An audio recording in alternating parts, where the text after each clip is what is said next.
Welcome to the Armchair GM podcast. The Calgary Flames have some players that we really need to have bounce back seasons. We're going to talk about it. We brought in Robert, and he's got some things to say. Let's go.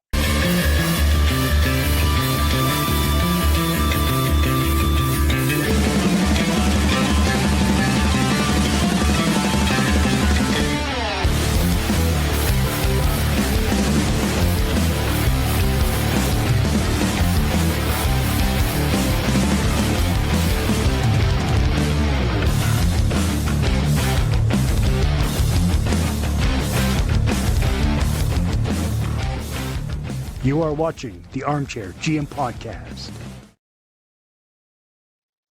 Welcome in, everybody, and thanks for coming, Robert. Always awesome to have you on the show. Absolutely. Yeah, thanks for having me. This should be a lot of fun. I'm looking forward to this. For sure.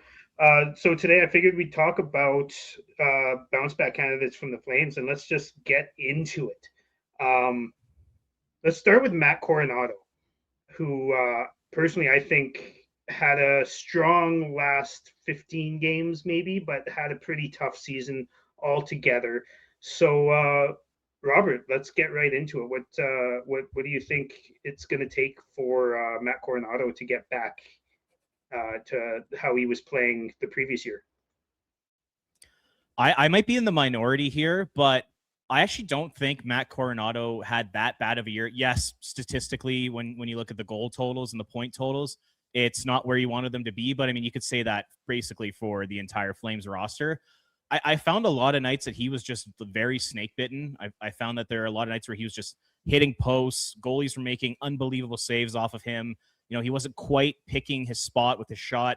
I think that if he plays similar to how he did last season, I do think he's going to start to get some more bounces, and I could see him scoring, you know, around 25 goals next year, which on this Flames team with the limited, you know, talent up front, I actually think would be pretty solid. So, you know, another thing too is if he plays with Matvei Gridin, who I think is the best playmaker on the team, you know, I think Gridin could set him up for a few more goals next year too. So, yeah, I get it. Like, I understand why people think he had a down season with the 18 goals, but yeah, I just think he was a little snake bitten. And if he could continue to do what he was doing last year, I really believe that he's going to have a bounce back year and start to show why he's worth the $6.5 million. Yeah, you could see the frustration on his face as the season progressed. Just like you said, being snake bitten, not getting those bounces that he did, you know, the year previous. One thing I did kind of notice from him is he didn't seem as fast as he did the year before. I don't think it's a conditioning thing or anything like that. I just think he when he was sent down in the 24-25 season and was down not for very long, and he came up and he made it his mission to make sure that he wasn't sent down again, and that effort level and that stride and that speed. His racing for the puck was noticeable, and I feel like we didn't see quite as much of that from him this last season. That's just a general observation, but I think you're right. I think it is just a bit snake bitten on his front because he was given the opportunities, but he just wasn't, for whatever reason, able to bury on a lot of them. I do keep him at around the 25-ish goal point, you know, as a player moving forward. I think he's going to be a pretty steady middle six guy for many years for the Flames. So I think he's one of those guys that you're going to see the effort from him. You're going to see the desire, and he's going to want to achieve success. And I think he's going to come back and be that same at the Bison, as they call him, right in the 26-27 season. I think he's going to come back and be that player again. Yeah, I for the first, I want to say 50 games, 55 games of the season, I thought that it was more than just being snake bitten. Like, he did get some opportunities off, and he might have been able to score another goal or two here or there. But I think it was the defensive play, because in the past, his defense, like, I'm not going to compare him to Lindholm, but kind of like a poor man's Lindholm, where he would really be good at intercepting passes and working to get the puck in the defensive zone.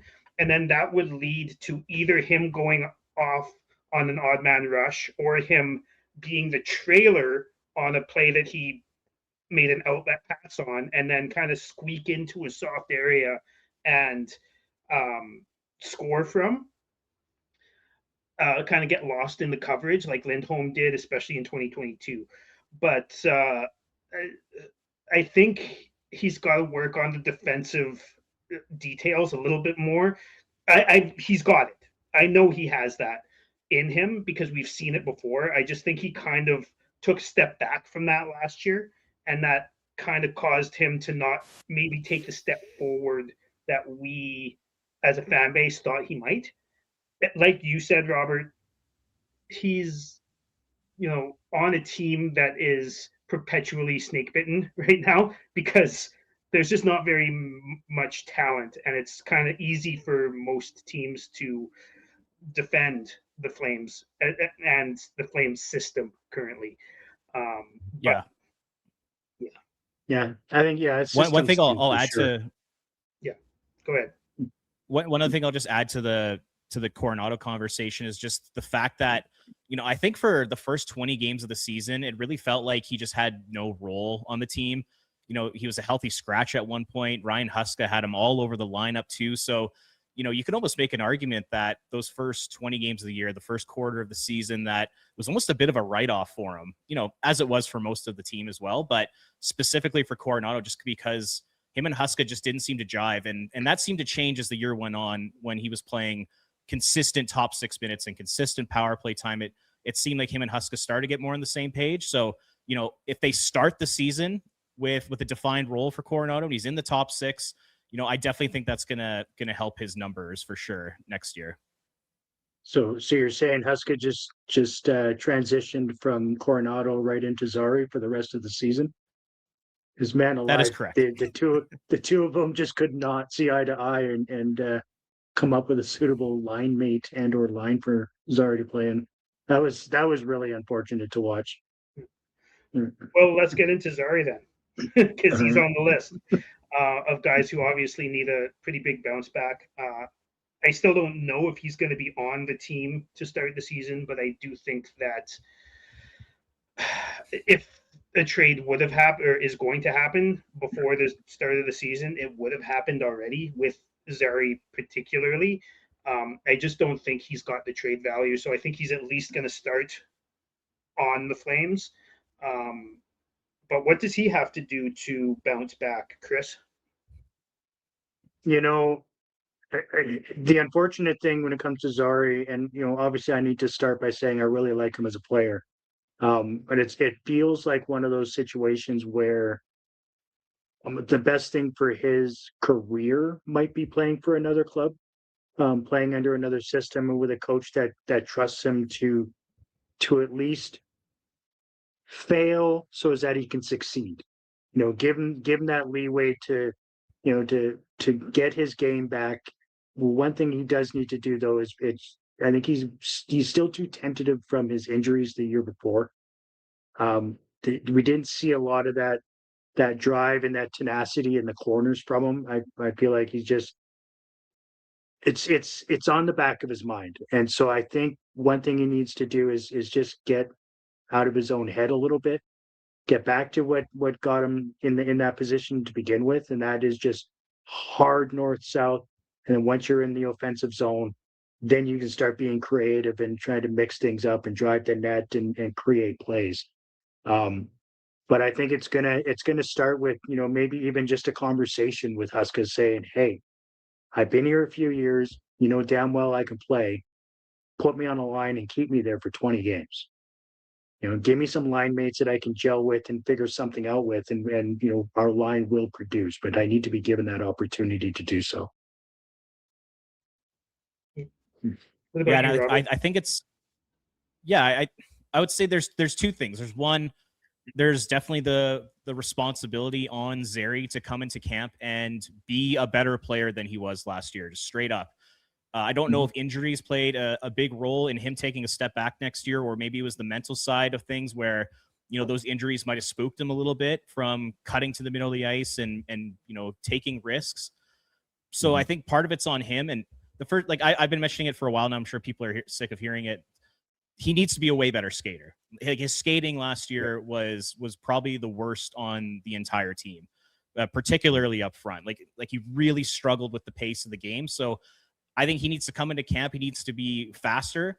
I think he needs to have a better shot. And I think he needs to get that confidence back in his game, which made him so successful. And then, kind of like you were saying, Ryan Huska's got to give him that opportunity. I know there's this whole thing about you have to earn it. It can't be given to you, always earn, never given. I remember that was Big Bob Hartley saying, I believe. And I think in this case, when it's a young player like Zary who's kind of struggling to find his way, I think you need to give him opportunity because, I just think he needs to find that confidence, and I think he's going to have a hard time earning it. So I think it's a mix of Zary's got to be way better himself. Huska's got to give him more of an opportunity, and they got to come together and they got to figure this thing out, because if they don't, it's simply not going to work here in Calgary. Yeah, I agree. And if you look at his points, or at least his on the goal side of things, in the 3 years that he's been playing with us, his goals are only 14, 13, and 12. So it's not like he had a huge step back as far as goal production, even though he played more than 10 more games than he did the year before. But that's not really what made Zary a noticeable player on the ice. It was the plays, it was the driving of the net, and the being creative in his own zone, being a playmaker, and being a really good line mate. Like that first year when him and Pospisil were playing with Kadri, like they rejuvenated Kadri, in my opinion. Like Kadri had a really rough couple of years. You could tell he was kind of getting into the I don't want to be here mode. And then he played with the two kids, and man alive, that line looked really, really sharp. They were exciting to watch, the three of them.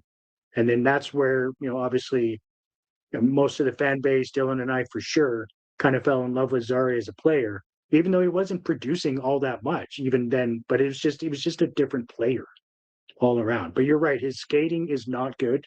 At least definitely was not last year. He does need to, spend some time with his skating coach, this off season, which I suspect he is. But yeah, but you're right.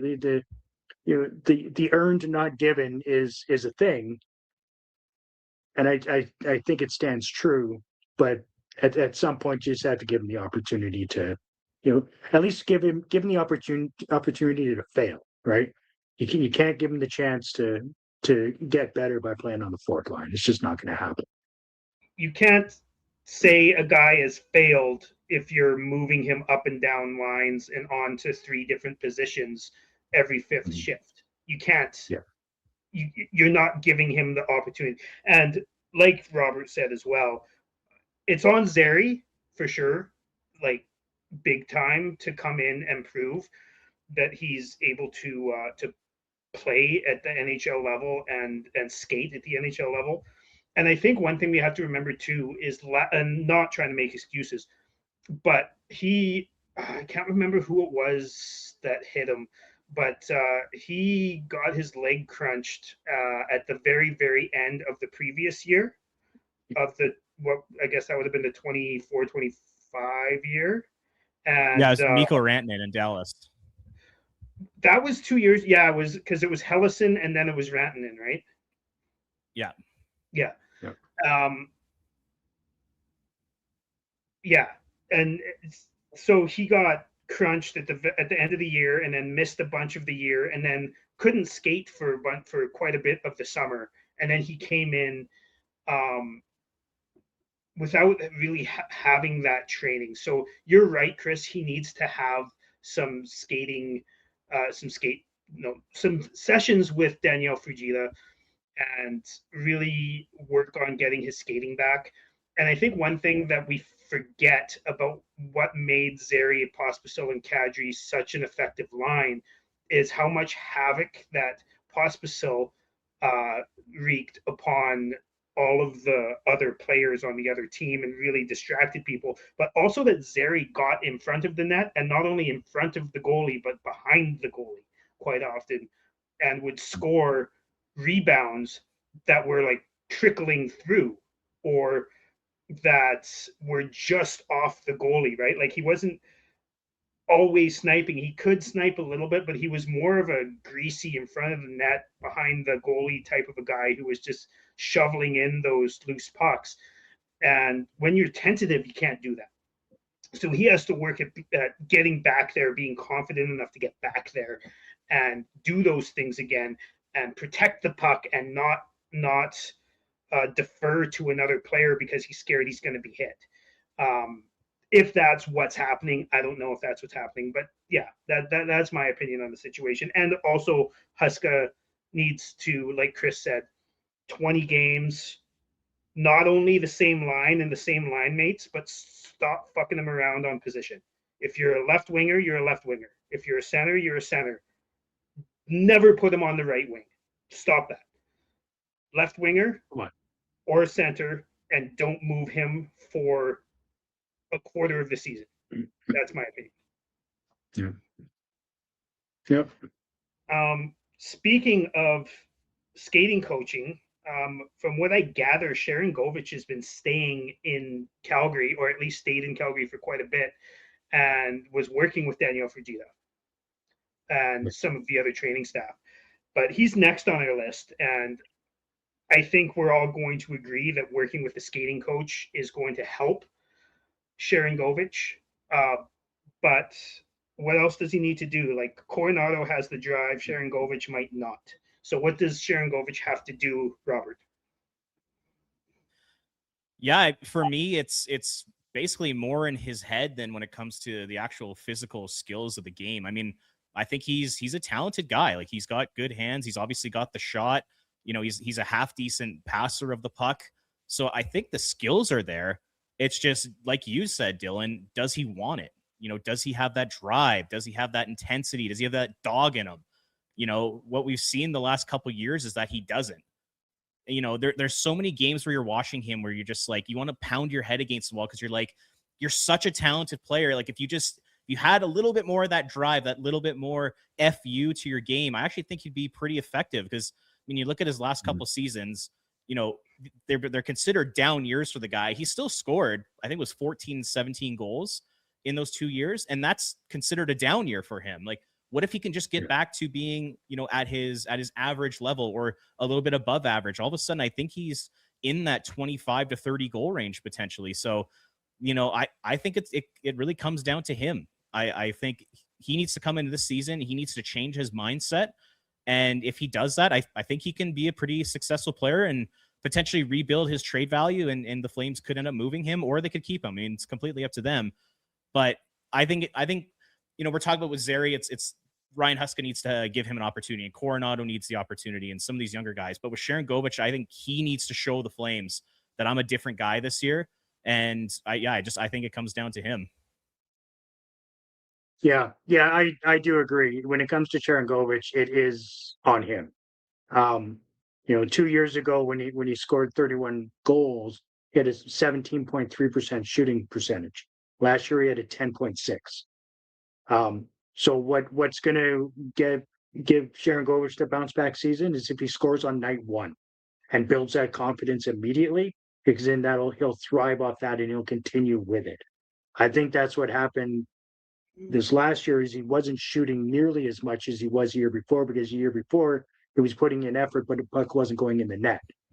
And then so when he had that, because he is a bit of a sensitive player, mentally. So I think what happened was he was putting in effort, you know, in the 24-25 season.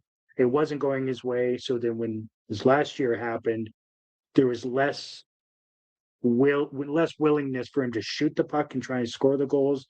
He was attempting to be a bit of a playmaker, which he's generally not. But one thing I'll give him last year is his defensive game improved greatly. He became way more useful in three ends of the zone than years previous. Because when he scored his 31 goals there, it was pretty much a defensive liability once they hit the red line and coming back into our area. But this year, I found there was more effort and he seemed to change his game a bit there. We just need to see some more of that shot, that awesome shot that he has. Because I mean, when he's on, that thing is a snipe, and it's really cool to watch him, especially live. I love the sound the puck hitting the bar and going down, and he's real damn good at it. Yeah, I don't have a whole lot to add to your guys' comments on Sharon Govich there. Like, it is in his head. I think it's a lot of it is the drive and the will and the want to go and actually get the puck and then make something out of it. And he still has flashes of doing that, but it's not like it. If you put the work ethic of a Curtis Glencross into Yegor Sharangovich, he's going to be a 30 goal scorer every year. And he's just going to be good. He's going to be a good, solid player. There's a lot of discourse about his contract. Like, it's just over 5.5, I think. It's not really that bad, honestly, for what it is. And like, we're seeing $18 million contracts being signed, like 5.5 for whatever, 14 goals, 17 goals, 20 goals, the odd 30 goal season, but mostly hovering around the 20 mark is not really that bad. Maybe not ideal, but it's not really that bad in my opinion. I was just thinking about this where you guys were talking with the confidence thing, and I've mentioned this a lot in the podcast before, but it's almost reminds me of TJ Brody a little bit, in the fact that when things start going downhill for Brody, when things started going downhill for Brody, he'd have like 30 games or 20 games of being completely unconfident, just no confidence at all. No. And then he'd have a really good game and then be really good for a while. And I'm a huge Brody fan. And I never really thought of that, but it's very similar with Sharangovich, where when he's a confident player, he's scoring and he's playing well and he's doing the right things mostly. But when he's not confident, he does the downward spiral that Brody used to do, and got in his own head type of thing. Yeah, and like in order to get that. Oh, go ahead, Chris. Go for it, Robert. Yeah. I think when it comes to Sharangovich, he is a solid 60% effort guy, and so when things aren't going his way, it does drop down to about 45% effort, and it's noticeable. But when he gets back up to the 60 to 65%, that he's putting the puck in the net, right? He's making things happen. He's creating things. He looks quicker. Yeah, it's all on. He's one of the only ones I think on there that it's 100% on him, right? Honestly, yeah, I think the key for him getting his confidence back, I think, is just shooting the puck. There's so many times, particularly the last 2 years, when like he had chances to shoot or he had chances to get a one-timer off on the power play and he would double clutch or he'd end up passing it off. It's like, no, like, dude, you have one of, if not the best shot on the team. Start using it. And I think if he starts using that shot a little bit more, I think he will start to score more goals. And I think he will gain that confidence back a little bit. And like, one thing I'll throw at you guys, I'd be interested to hear your thoughts on this. What do you think of putting him on power play one on his off wing and just letting him unleash one-timers and using that shot and maybe even trying that to get his confidence back a little bit? So taking Kadri's spot essentially, right? Put him in the corner. Yeah, on the flank. Yeah, and let him. Yeah, put him in the flank at the hash mark and let him go. Yeah, I'm perfectly okay with something like that. Give him Gradine and others that can make things happen and get him the puck, cross seam passes and stuff like that, and let him unleash that shot. That would be an excellent way to get his confidence up, right? Score 2 or 3 power play goals in the first 15 games, and you'll see a different Sharangovich for sure.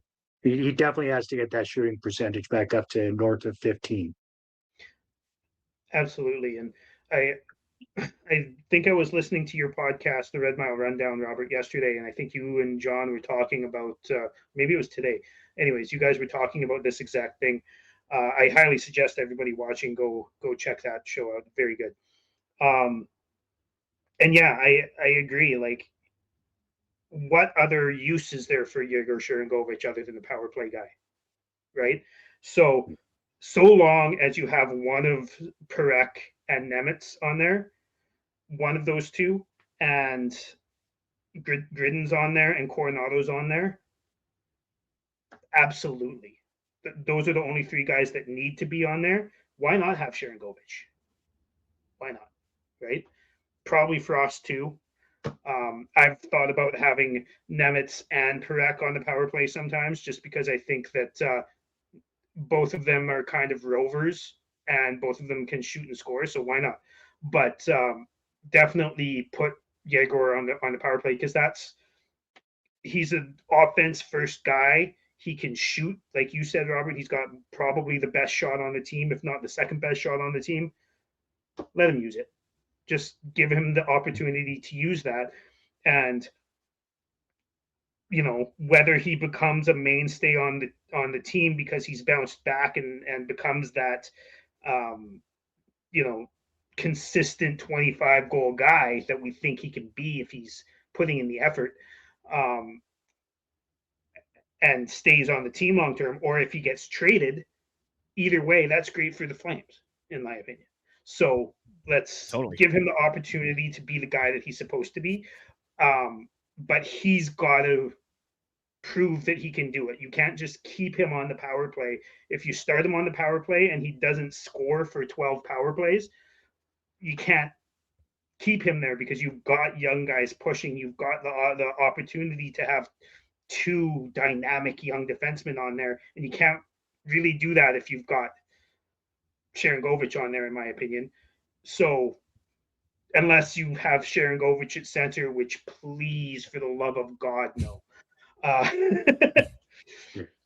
But yeah, absolutely not. And you put him on that top power play, unless he starts thinking that he's the place setter, and starts just passing it around for no reason. Then Husky needs to pull him aside at practice and say, you're on a short leash. Either you start unleashing that bomb of yours, or you're going to be stapled to the bench once there's any sort of special teams play going on. Tell him to go train with Ovechkin and his kid for the summer. Just stand there and fucking take shots until you learn that that's what you do. he has a Ginla that's in the building quite regularly. Like, surely somebody can pull him aside and be like, dude, use your shot. Yeah, and he's not a small guy either, right? So yeah, like maybe they just need to paint an X on the ice and say, here's your shot. Stay here. Don't move. Yeah. Don't move. I remember like a couple seasons ago when they had Anthony Mantha, and I remember I forget if it was Mantha himself or it was Huska said, he was like I told Mantha in training camp this year, your goal is to get 300 shots on net, which would have made him like a top 10 shooter in the NHL. I'm like, do that same thing with Yegor this year. To tell him, like, if you get 300 shots on net, like, we're gonna put you on the first power player, like, and we're gonna give you a new Lego set, like, incentivize him to do that. Yeah. I think it was I forgot about that. I think it was Mantha that said that himself, and it's crazy because, like, for us, it's almost a blessing in disguise that Mantha got hurt, because otherwise, chances are Coronado wouldn't have come up again that year. But it certainly rejuvenated Mantha's career, because I mean, he had just an absolutely stellar year last year. For Pittsburgh. Who did he sign with? I can't remember. Who, Mantha? Yeah, he signed with somewhere in free agency this year. I can't remember where, but I'm drawing a blank. Yeah, me too. Either way, let's move on. Here's an interesting one. New Jersey. Ooh. There's some good. Well, they're missing a shooter after Sharon Govich left. That's all. Yeah. Let's talk about Martin Pospisil. Obviously spent most of the season on the fourth line, a lot of healthy scratches. I think, if I remember correctly, he was hurt for quite a while as well. What do you guys think? Let's start with you on this one, Chris. I know that you have some love in your heart for the way that he plays the game, but go ahead. Yeah, I mean, I'm 50 years old, so I have a love for the hard-hitting guys that just try and run through other players. I'll say I find it hard to say that Pospisil the bounce back season, given he only played 22 games last year. He was injured for a lot of it. That being said, obviously he needs to stay out of the penalty box. That's going to be number one when it comes to him. That's the only way he's going to really pick up any ice time. And I think he needs to focus maybe a little bit less on the late hit and a little bit more on driving the net and being a net front presence when he's there.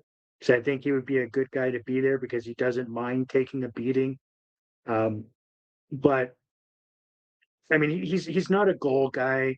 He's a mix it up and create space for your line mates kind of guy. Right? That's kind of always been his role. That was his role even in the A. Even though he was a point producer, for the Wranglers, obviously. But I think when it comes to him, he just needs to just make smarter plays, which will keep him out of the penalty box. Yeah, I think he needs to get back to being a rat. He just needs to get back to being like the most hated guy on the ice. That Matthew Tkachuk style rat sort of game. I think that's when he's at his best. And I don't know if he can be that guy anymore because of all the concussions. And, I thought when he came back into the lineup last season, I thought he looked tentative. I thought that he was not playing that physical brand of hockey that we all know and love from him. And I think part of that was just he was probably a little worried about the head injuries. And, like you said, Dylan, he missed, over half the season with concussion issues. And I think that's, I don't want to speculate on how many it is, but it's a lot.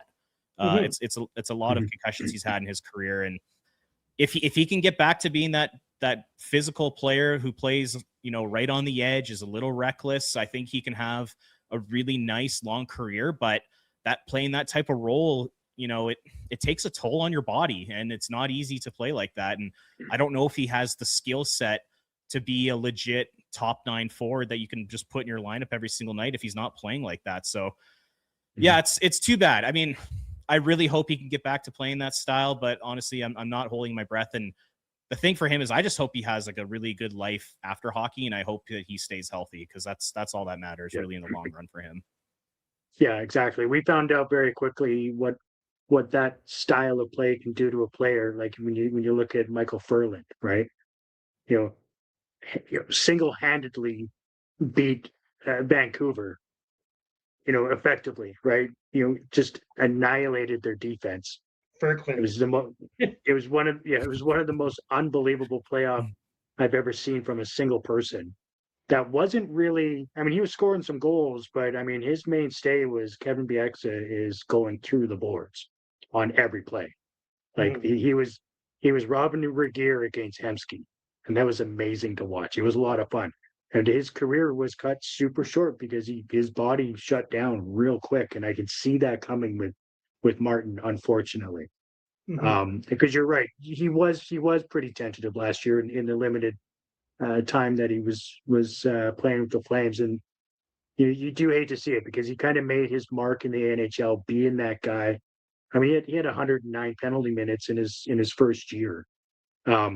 Granted, he only played the 22 games. He only had 17 penalty minutes last year. So I guess my comment was off board when I said he needs to stay out of the box, because he essentially did that already. So, all right, I stand corrected now that I look at the stats. Yeah. Well, you need to stop taking the stupid penalties. Like it's okay to take those Correct. aggressive penalties, but like the dumb ones away from the puck. And totally agree with you on that. Yeah. To me, with him, I worry that the NHL is going to take years off of his life, to be brutally honest. I really worry about that, just because I think his head is borderline scrambled eggs at this point. And I know, he was hurt for quite a bit last year, but he was also healthy scratched a lot because he's not a great center. And we had so many forwards that he was also healthy scratched quite a bit last year. But he's been on and off IR for his entire career. He's been suspended, I think, twice, ejected a lot. So lots of those penalty minutes in his first couple years there were also like 10 in the game, that type of thing. And that is what it is. If you're going to play that way, that shit happens. That's fine. But to me, I'm not sure if he can bounce back because we have the Tyson Grosses coming up. Like, we have some guys coming up who can fill a fourth line role just fine. There's nowhere else to put Pospisil in the lineup really other than a fourth line role. And if you're going to make a guy like that be a wrecking ball, he's going to probably continue to hurt himself, and it's just going to take years off his life. And I really, really worry about that. I could see him being a guy who gets waived. I don't know if he'd even get claimed, but yeah, I'm not. I love the way he plays, but I worry about him as a person playing that, like his future as a human being playing that style of game. Yeah, I think also one thing that the Flames are probably going to be looking at least for this next year, is having somebody that's willing to go to war for their teammates. With you losing Lomberg and like a Uyghur, guys that are willing to, stick up for teammates and be, be an asshole on the ice. If somebody takes out one of your guys, you need somebody that's willing to, set the stage and set it right. Because we all know the officiating's not going to do it. Pospisil's that kind of guy. Klapka can be that kind of guy. But if he's limited in his ice this year, then we're going to need to bring up somebody to fill that void, because we need somebody to protect our players. I think. Yeah, the only other guy you could throw in there is probably Middleton. And Pahal and Middleton are both like that. There's not really a lot of room to play Pahal, but I feel like he'll get more games than he did last year just because we don't have Longberg and we don't have some of these other guys, right? So, sorry, go ahead, Robert.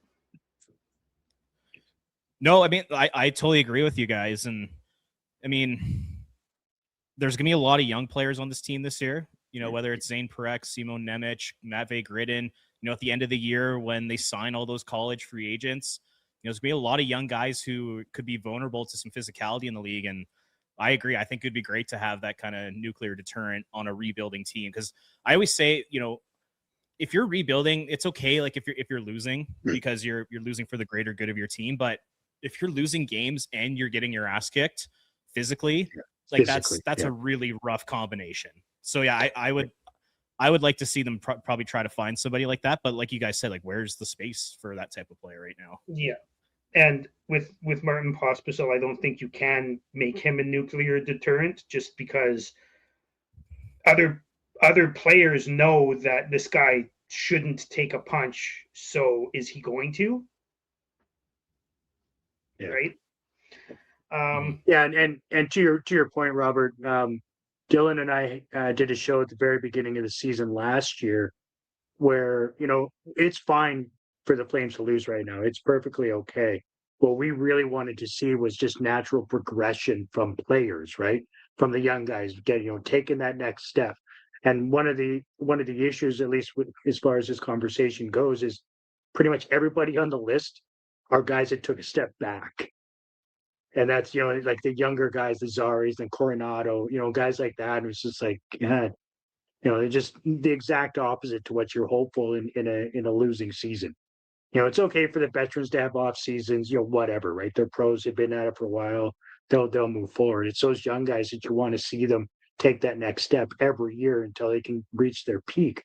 Hopefully, generally when they're like 25 to 30. And so, obviously all these guys are still a ways away from that.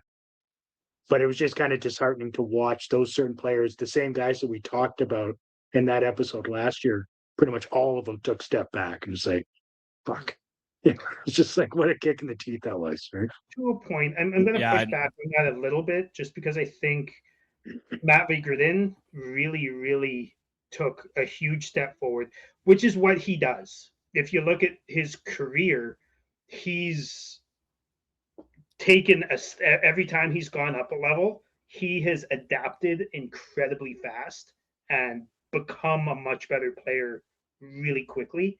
And that's something that is really super encouraging about that player. And I think that he's got a lot more in him, but I do think he took a huge step last year. I think a lot of people are upset about the way Huska played or didn't play Zane Perek last year, but I think it kind of worked out in the long run because they're not wrong. He was getting targeted and he was unable to dodge hits and was taking a lot of contact, and giving him that time off. Plus, he got hurt and he played in the juniors, so he wasn't going to play the whole season anyways. But and then near the end of the season, when he proved that he could take less contact and and play at an NHL level, he ended up really staying in the lineup for the last 15 games or whatever and playing really, really well. And I think that a part of that is how Huska deployed him earlier in the season to slowly teach him the lessons he needed to learn. I was upset at the time, but reflecting upon it, I think that might have been the right choice. Yeah.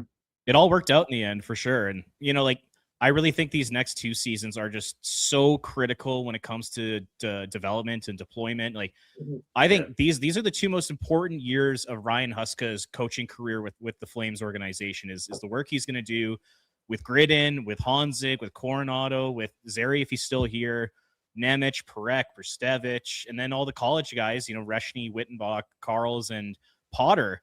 Like, it's a huge responsibility on his shoulders to make sure that these guys turn into legit difference-making NHL players. And it's hard to say if he's done a good job of that or not because the sample size is pretty small.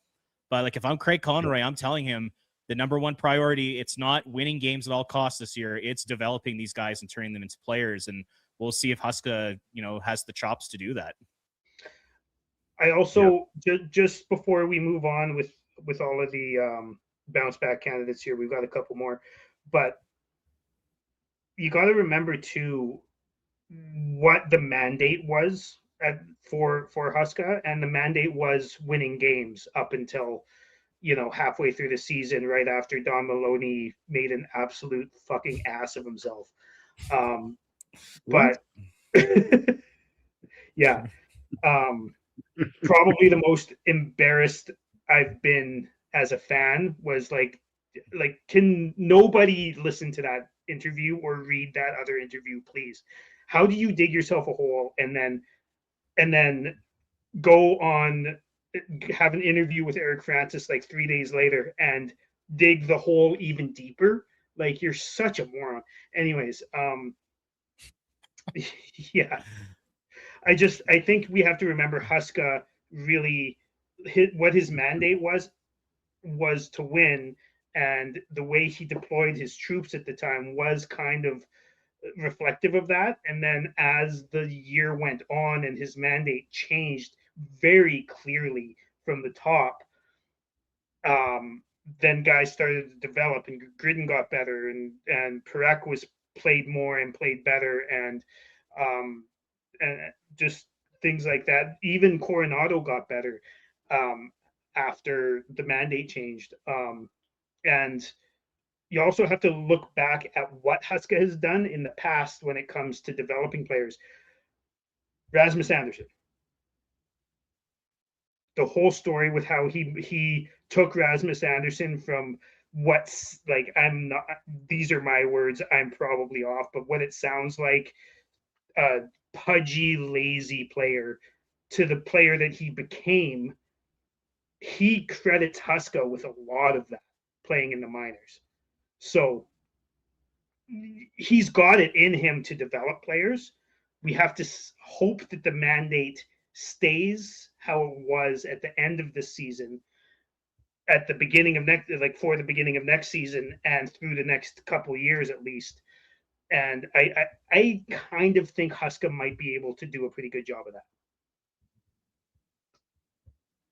Yeah, you're right. It's going to come from Craig Conroy and ownership, and yeah, if they let Huska do that, and like we saw last year with Yan Kuznetsov, he really progressed. Even though he started the year on waivers and they kept Yomir Manov over him, but that's for another day. Hunter Brestevich, he developed, pretty nicely. Perek developed nicely. Gridden. So yeah, I mean, there are definitely some success stories recently here, and there's going to have to be a whole heck of a lot more because there's a lot of young players coming up in this system right now. Mm-hmm. Yeah. There's a lot of guys fighting for jobs, and so obviously it's up to the player to get noticed and prove that they belong, because there is a jam, right? Especially a log jam at defense. So yeah, I feel like Hanley and Bahal are gonna find it difficult to gain ice time this year, and it's kind of unfortunate. Because I've always been a Bahal fan, as Dylan knows, right? Just because I like that more hard-nosed style defense, and that's why I really latched on to Kevin Ball, because I like how he plays the game, physical but smart. So there's positions to be had, but unfortunately for every position to be had, there's three guys looking for that one position. Mm-hmm. And it's up to the players. Show you want to be in the NHL, and you can get that contract and you can be there, but you gotta be like Gridden, where, I mean, once he came in, he proved that he was never going back down. Like, that was straight up. That was one of the most impressive debuts I've seen from a rookie. That really, I mean, he had some weirdness as far as his reports and stuff, and in the other leagues, but when he came in, man, like he there's no way that he was going to lose his ice time. Like, he fought for every inch that he had, and he proved he belonged. Mm-hmm. It was really fun to watch him play last year, and I really hope that he can continue to take even more steps next year. If he can develop into a top six or even a top line player, I mean, holy shit, right? What a diamond in the rough he could be. I think you knew almost right away in his first NHL game. It was against the Oilers in Edmonton, and I think it was his first or second shift, and he dangles Evan Bouchard. And I was like, whoa, like this is different. Like, we haven't seen a young flame forward like this in a long time. Now it is Evan Bouchard. I was going to say, it is 75% of the league dangles Bouchard. Like, come on. Yeah. Still impressive, nevertheless. Because he was looking, Bouchard was looking the wrong direction, not by any wrongdoing either. It's just, it's just happenstance. Yeah. Okay. All right, let's move on a little bit here. So you talked about Kevin Ball earlier. Personally, I don't really think he needs a bounce back. I think he needs to continue to take steps forward, but I don't think he really had a down year. But Chris, you had mentioned that earlier that you're not so sure that he did have a very good season. So go ahead. I mean, I won't say that he didn't have a good season. I just found that defensively, he just wasn't the same brick wall that he was when he was playing with Anderson the year before. The year before, the 24-25 season, where he was able to just undress guys with his stick and even just wrap them up and get away with clutching and grabbing and holding, because he just did it so cleanly that he seemed to, he just kind of got away from that a little bit. I feel like he felt that he had to step it up, in Rasmus's departure, and then potentially because Anderson was scoring goals now, so now Ball has to maybe play a different role, because Rasmus was spending way more time in the offensive zone behind the net and trying to create plays that way. So I mean, I don't think he had a horrible season whatsoever. I thought he had a pretty good season. I just found that he just didn't do a lot of those things that made me really take notice, and as I'll say it as a guy, I fall in love with him as a player. Like, I really like how he plays the game, and I think he's definitely going to bounce back from it. I just think he needs to get back to that more physical, really hard to play against, and start using that stick more and wrapping guys up as they're coming down the ice. I think he'll do it, and he's gonna be a top 4 guy on that lineup for a while. Honestly, I think he's been great. I really like him as a player. Yeah, I really like him too. I'm excited to see what him and Simone Nemec can do together next season as a pairing. I'm assuming that they'll probably be together. The one thing I think we have to give Ball maybe like a little bit of credit or like a little bit of grace for is just, like before he came to Calgary, he only played one full NHL season. He was basically the number 6 defenseman on New Jersey. And when he came to Calgary, he was basically thrust into being a top pairing defenseman. And, I don't think he's necessarily a top pair guy. I think he's probably more suited as a second pair and playing those tough defensive matchups. So just considering the role that he's played, and I think he's been giving a bigger role than maybe what he's ready for. I still think he's actually performed really well when you take all that into consideration. So yeah, I could see where you're coming from, Chris, but I know me personally, like I'm a big fan of his. I thought he was pretty solid for the most part last year, and he was asked to do so much for a guy that's maybe not quite ready to do that kind of stuff. Yeah, I mean, as soon as he came to Calgary, his ice time increased by like at least 4 minutes a game, like instantly. And so, and he was given a far larger role, obviously playing on the first line with Anderson, and then and a lot more penalty kill time, and so it was good. And I mean, I think he has it in him because like I said, I really like him as a player, and I think he's going to be a solid. Yeah, you are absolutely correct though. Second line for sure. A solid 3-4 guy for sure, and I think he'll. I think he'll have. I think he's still. You can still put him out there for the 20-21 minutes. That seems to not be the issue with him. I think it's just maybe give him a defined role, and he'll go out and do that. So, well, I think he has had a defined role. To be honest, I'm gonna push back on a couple things here. First of all, the defined role, like he's pretty much been the team's number 1 or number 2 defenseman for 2 years now, and he's also last year he had 109 hits. I'm looking at it right now, and this year he had 114 hits. So, and hitting stats are hit and miss. Like you never know who's counting them. They're never really that accurate, but it's pretty damn similar. 3 more games, it's 5 more hits, right? So Yeah. pretty damn similar. I don't think he really took a step back in that way. I will agree with you, however, on not so much the clutching and grabbing, but the borderline hooking, and I don't know how to really say this, but how he in his first year in Calgary, he really wrapped himself around players and reached around in order to poke the puck away from them without actually like draping himself on them or touching him. He was just able to reach his big ass arms and his long ass stick around and kind of like swat the puck away from guys even when he was behind them without taking penalties.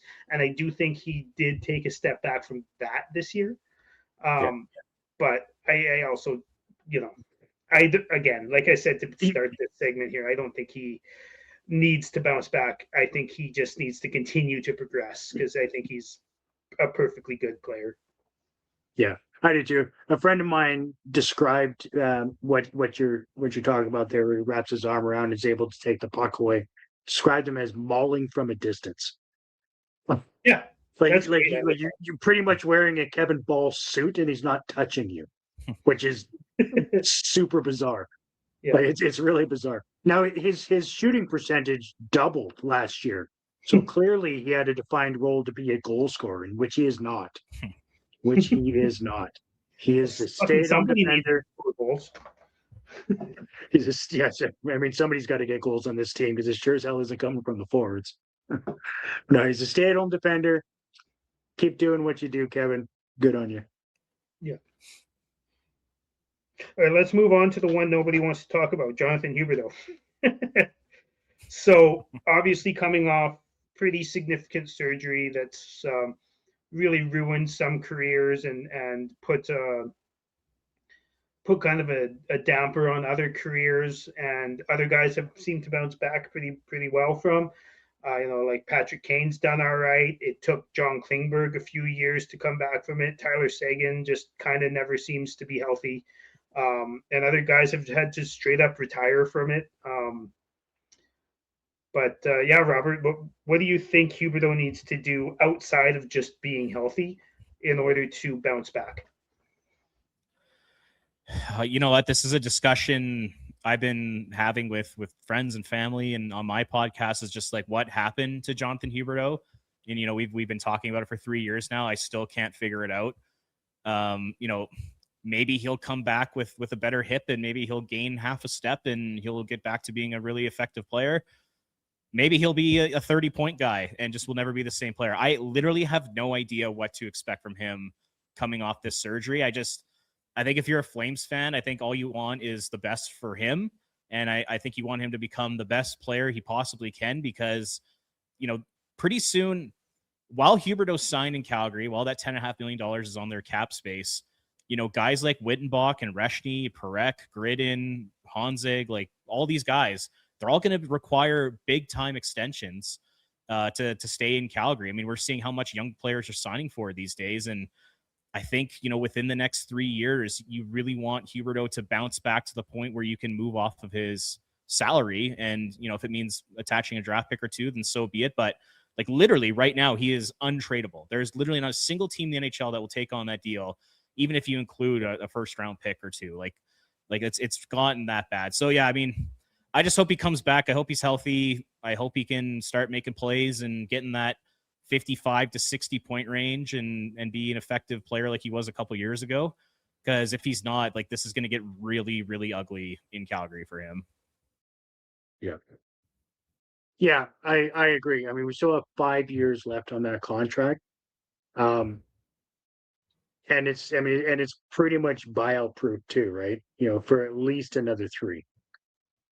And so best case scenario for Jonathan is he comes back and he's able to, like you said, get that extra step and get just finish out his career potentially as a 50-point guy.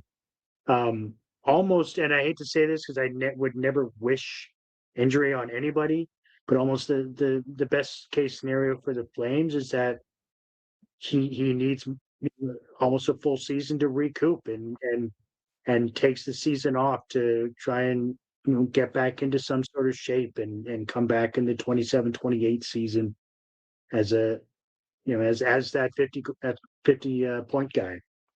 And then proves that potentially we can trade him away in a year or two. But it's an enigma right now with Jonathan.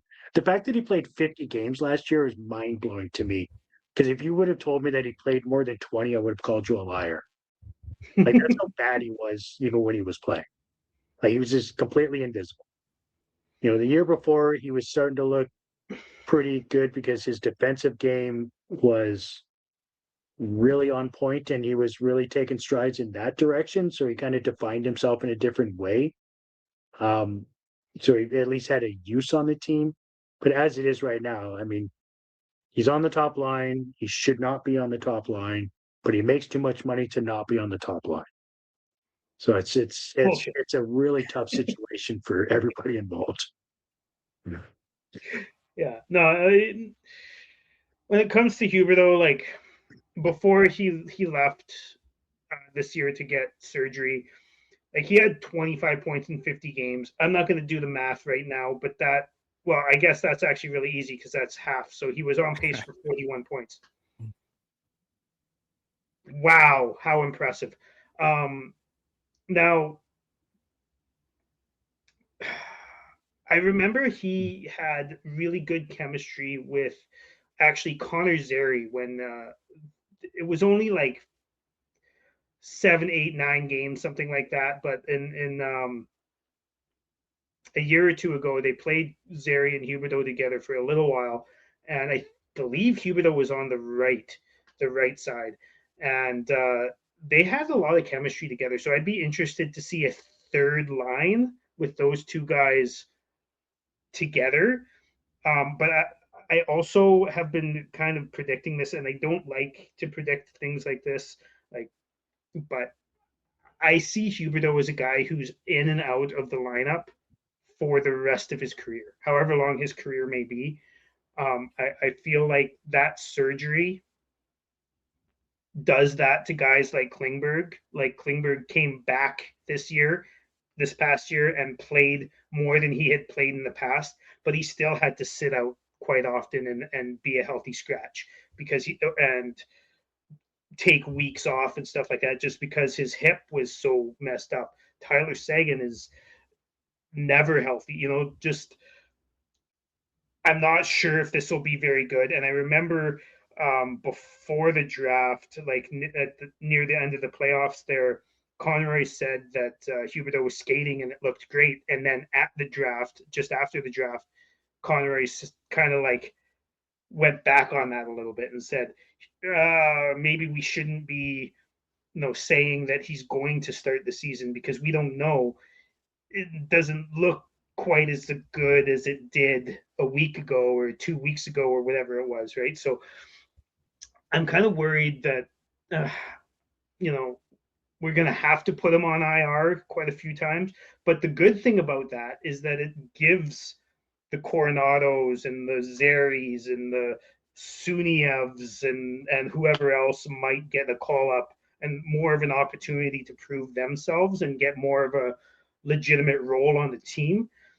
But if you're not going to put him on Robidaw Island, which is the rest of his career long-term injury reserve, then you're not really going to be able to use his money because you don't know what's going to happen. I'm also not really worried about his money, even in the next 4 years, 5 years, whatever, however much longer his contract is. I don't think any of our players are going to be the $18 million players until after he's gone anyways. I feel like a lot of these guys are going to get like a 3-4 year prove it deal and then come out of that in their mid to late 20s and then get a huge deal after that, after Huberdeau's contract is done anyways.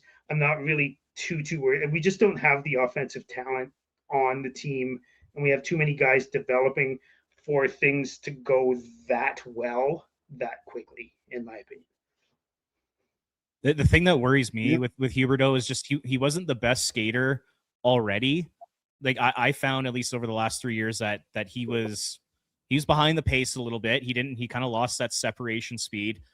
And now he's coming off this hip surgery. And, Dylan, like you mentioned, a whole bunch of players have had it. And I know Nicholas Backstrom had it. He was never the same player. I believe Ed Jovanovski had it. He was never the same player. Klingberg, Seguin. Yeah, he did. And, even Patrick Kane, like Patrick Kane's been pretty productive, 59 to 57 points the last 2 years. But Patrick Kane is like the elite of the elite when it comes to his brain and his hands and his skill. Like that never went away. Whereas with Huberdeau, that's gone away. The playmaking has just completely gone away, which I still don't understand how that's happened. So yeah, that's the part that worries me. It's like he wasn't a good skater already, and he's kind of lost that mojo and he's lost that playmaking, and it's just like that's a bad combo, Yeah. I figured out how we get the bounce back season from Jonathan Huberdeau. We bring Sam Bennett back, put him on the line with him, and boom, there it is.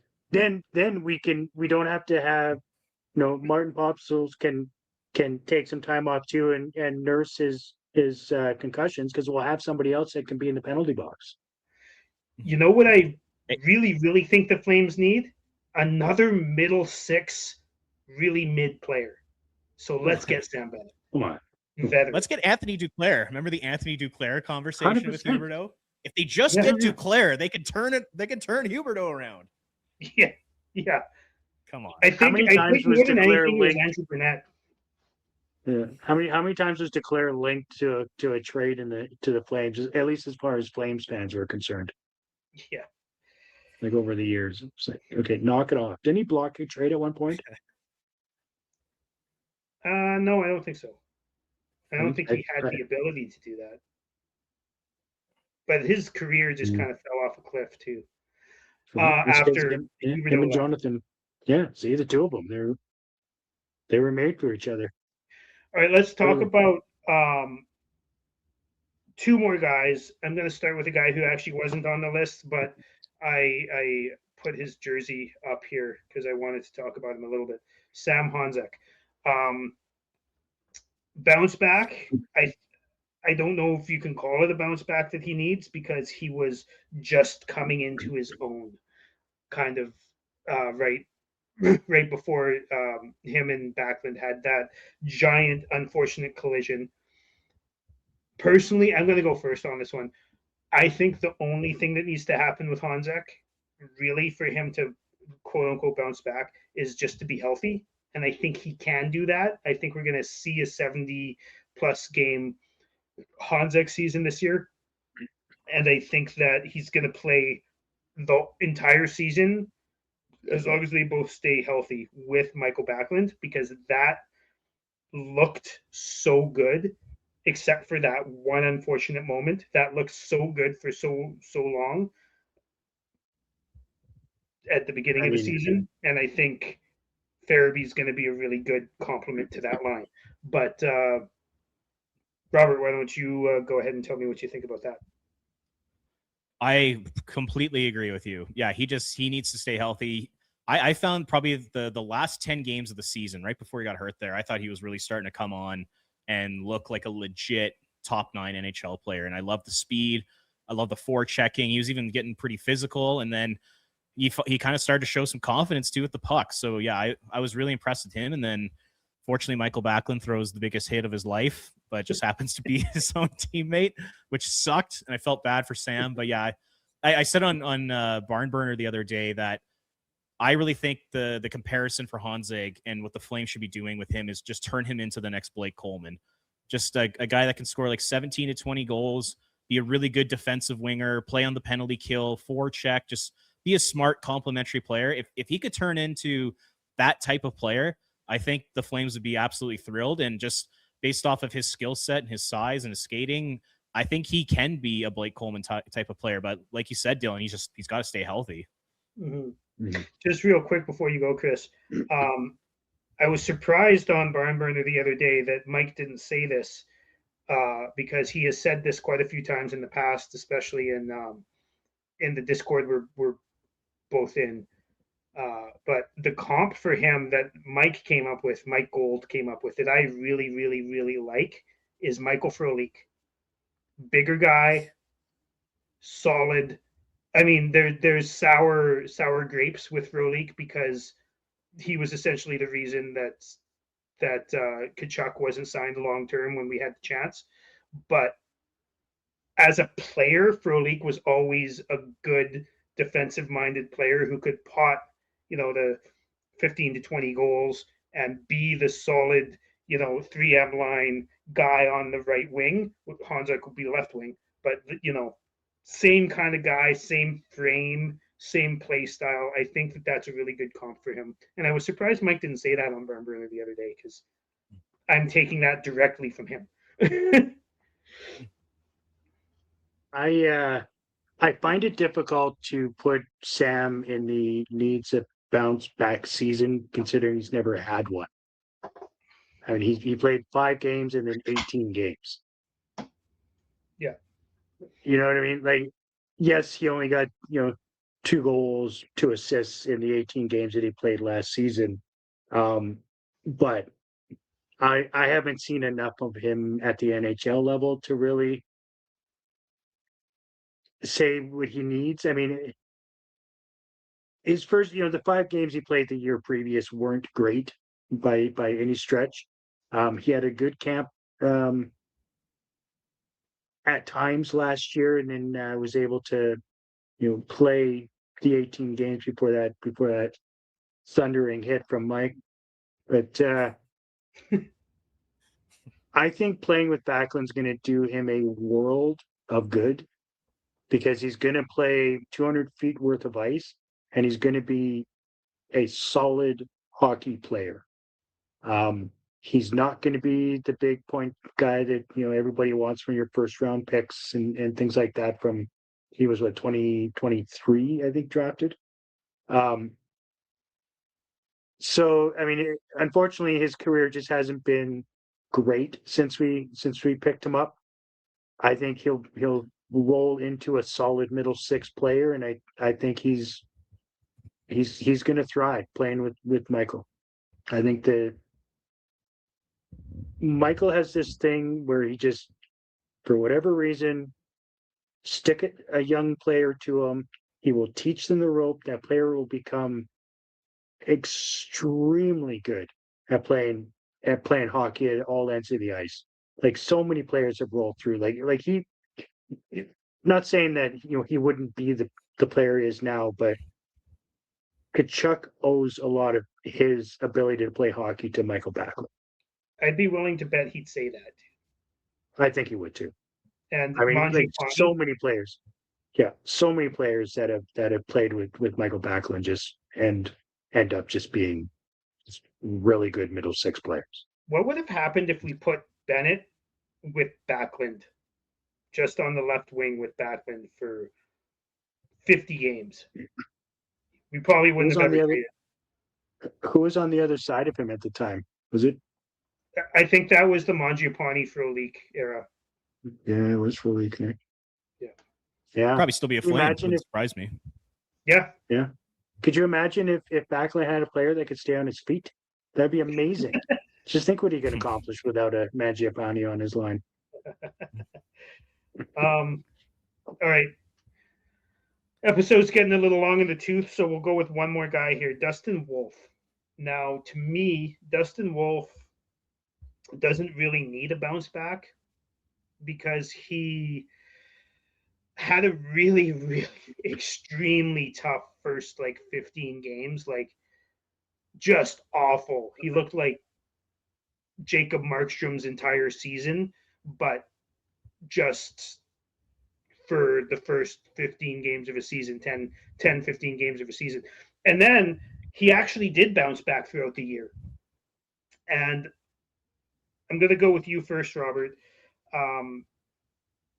because I'm pretty sure you know some of the stats that have been thrown out there recently. But I know a bunch of people have been upset that his save percentage went down so much this year as compared to last year. But what does Dustin Wolf have to do to quote unquote bounce back this year? I honestly, I think it's more on the team in front of him that needs to do a better job. But I found there were a lot of nights last year where Devin Cooley and Dustin Wolf were pretty much hung out to dry, in front of him. And whenever it comes to goaltending, I always go to Kevin Woodley, and I posted this a couple weeks ago, but he's the best when it comes to goaltending. And he said a couple weeks ago, the best goaltending in the league last year was the Calgary Flames relative to environment. By the end of the year, after all their trades, they actually became a worse defensive environment on the season as a whole than the Vancouver Canucks. And that says everything to me right there. And yes, I think Dustin really struggled in the first month of the season along with the entire team. But I think if you take that away, I actually thought he was very good. Him and Cooley were unbelievable. They're the only reason why they weren't right with Vancouver for dead last in the league last year was the goaltending. So that's depending on where you're at with what you want to see next year. It's probably the one sort of concerning thing about the team is that the goaltending is so good that it might keep them from bottoming out to find that number one center. But I think that's a good problem to have. I'm not worried about Dustin Wolf whatsoever. No, I'm not worried either. And obviously, what Devin Cooley did last year was pretty remarkable, right? Nobody had that on their bingo card. There's if they told you that, they're lying to you. Like that was really cool to watch, and just watching how it affected him personally. Like he was so happy about what was going on, and good on him, right? He's such an amazing human being, and he's fun to watch in these interviews. He's just so ecstatic with what is happening in his career in this last season. So when Dustin was struggling in the first 4-6 weeks of the season, Devin really, bailed it out, right? They were still losing games, but he looked really good. And so having that tandem going into next year, I'm pretty confident what their ability is. One thing I will note is Dylan and I talk about Wolf's ability to travel, like not east west or north south in the crease, but to go northeast, southwest. Like his diagonal edge work in the crease is pretty remarkable and has been, for a very long time. And I noticed in the first month he was doing that a lot less. He was going side to side very well, but he wasn't going like that diagonal. He's at the top of the crease, now he's at his post, that sort of movement. And then once November hit, I'll say, it was noticeable. It was noticeably back. You could see it again, and you could see that's when his game started coming right back, and he started, amping up the rest of the season. So as far as what Wolf needs to do to have a bounce back season, whatever the hell he did it last November, whatever he did then, just do that. Keep doing that. I think He's the guy of the future. I'm not worried about Dustin in any way. I'm not worried about Cooley, backing up, 30, 40 games. I mean, it's all good. Yeah, I'm exactly there with you. I think a big thing that he did the majority of the season, like you said, he kind of wasn't great in the first month, and his diagonal movement, his triangular movement, as opposed to a semicircle movement, his triangular movement wasn't very good. But he bounced back from that after the first month or so of the season, because I think a big part of that was because Cooley was able to take the pressure off of Wolf a little bit. But another thing that I don't think gets really, I guess, mentioned enough with Dustin Wolf is one thing he wasn't doing at the beginning of the year that he has done his whole career and then did for the rest of this season after the first month was his puck tracking. He wasn't trying as hard as he usually does to peer around players because he can't look over top. Like, Markstrom and Smith and all those giant guys, Ben Bishop and all those guys, they can just stand up and look over top. It's all good. But Dustin Wolf really has to, he does this like cat-like pose where he's like crouched down and he has to be low in his net in order to like peer around guys. It's really strange, but it works so well for him because his movement is so elite that he can just get there. And as long as he knows where it's coming from, he can get there. And I think one of the problems was he was having a hard time reading where it was coming from. So, I have no issues with Dustin Wolf. His last, 80% of the season was elite. It's just the first month of the season was so bad that he couldn't dig himself out of that hole and get himself back above 900. I believe. I think he was 890. 899 or something like that. Yeah, 899 for save percentage. Yeah. But Dylan, just a point you made there I thought was super smart was, so we talked about how he struggled for like those first 4 to 6 weeks. I wonder how much of that was the fact that maybe he was feeling some pressure because heading into the season, the backup goaltending position, it was a mess in the preseason. And they started Dustin Wolf a ton of games in the first 2 months of the year because they didn't fully trust Devin Cooley. So maybe it was just one of those things where, maybe he was feeling the pressure and he thought to himself, I have to be the best player on the ice every single night in order for us to win. So there's that. And then also maybe he was just playing too much too to start the year. I wonder if that was maybe part of the case too. And you can't really blame Huska for that either, because for some reason, Cooley was just abysmal in the preseason, and then when it came to the regular season, after I think they played Wolf, I can't remember how many games straight, but it was too many games straight. It was like 5 too many games straight. Cooley came in and proved that he could. He just had a bad preseason. So you can't really blame Huska for overplaying Wolf, I don't think, at that point, because Cooley hadn't proved it. But after Cooley proved it, they kind of split after that. And you're right. I do think it was a lot of it was, excuse me, the pressure. I remember heading It's into the season, I was saying that like I think Huska should play Wolf, upwards of like 65 games. I thought Wolf could handle the workload, Holy. and I think what happened last year, I think that I was definitely wrong there. I think a Cooley going with more of like say Cooley plays 34 games and Wolf plays 50. That might be more of a better split heading into next season. Yeah. Yeah, it's definitely like not a true 1A, 1B. It's going to be like a 1AA and 1BB. You know what I mean? Like Wolf's definitely going to get the extra 10. But It's not going to be a backup. You're not Yeah. going to Jamie McLennan it and give him like 5 games. You're gonna give him like 40 games. Yeah, I mean, we all want Dustin to be Kipper, but I mean, let's be honest with ourselves, right? There's only one Kipper.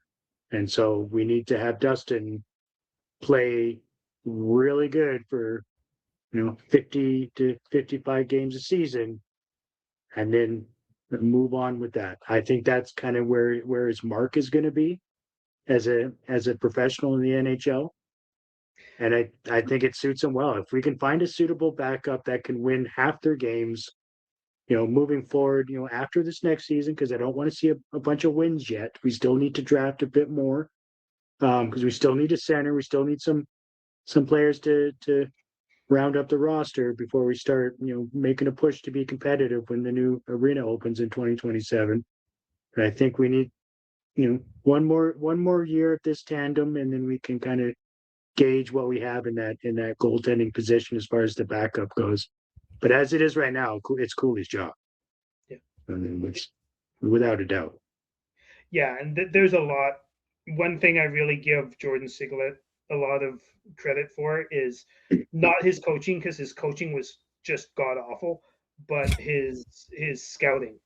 His scouting is next level. It is so good, and seeing the Sergeyevs and the Yegorovs and the Zarubins and all these guys coming up, and they even signed Say again, which kind of surprised me. But seeing all these guys coming in, I think Chechelev's still in the organization as well, and he's pretty decent. Like there's a lot coming, and even Treyball, the guy they drafted this year. Like there's so much depth at that position. I don't think any team has ever had this much depth at that position of guys who have actual like legit talent and legit like projectability to be professional, whether it's AHL or NHL type of players. Yeah, even at the pro level, like he found Dustin Wolf in the 7th round. He found Devin Cooley off the scrap heap of free agency. He found Dan Vladar for a 3rd, and David Riddick out of the Czech Republic of all places. Like, yeah, he's done an unbelievable job. Unbelievable. Yeah, at the scouting. Yeah, absolutely. Yeah. Absolutely. Yeah. Jordan, Dylan and I have been complaining about Singlet as a coach for many a year, because it seemed Calgary was kind of the resting place for goaltending careers to die, right? And it seemed to you're not wrong. It seems to be you had these guys that were really good for a long time, and then they come here and you could tell that their goaltending style changed, and then that was it. I was like, oh god, it's the coach. That's horrendous. That's not a good thing at all. But then they put him in the right position, right? And he's in the right position now. Yeah. From what I gather, he does kind of talk to the coaches and tell the coaches, kind of communicate with the coaches on how to deal with some of these young guys as well. But he just doesn't get his hands on them as much as he did before, as far as on ice practice time and stuff like that. The Barber's doing just fine. The Barber's doing pretty damn good. And honestly, he did all right with Markstrom until the team in front of Markstrom decided to stop playing for Daryl Sutter. Anyways. Markstrom just thought he was better than he was, and when things didn't go his way, he pitched a fit and went to Jersey, and yeah. Anyways, I'm not going to go on a tangent with Markstrom because we're All already right. at an hour 25, so let's Yes, probably wrap it there. that's where we're getting to. Robert, if you want to plug some of your awesome shows, you should go ahead and do that. Yeah, just follow me on Twitter at Robert_Munich, and follow Flames Nation social media, and you can follow my articles there too, and check out the Red Mile Rundown, of course, with myself and John Easthope. We release weekly episodes and have a lot of fun doing it. So check that out if you're looking to get your 960 Flames talk sort of fixed in, because I think we're all missing it right now. A lot. Yeah, we're feeling it, aren't we? There's a void. It's like it's what I said to Logan. I'm like, the next morning when you're driving into work and all you have is your thoughts. Like, that's horrendous, right? Nobody needs that. That's a scary idea. Air. Oh my God. Yeah, it's horrible, right? Yeah, still feel bad for those guys, all of them. What a horrible thing that happened there. Yeah. Yeah. All right. Well, thanks for joining us, Robert. And we'll have to do this again soon. Cheers, everybody. Go Flames, go. Go Flames.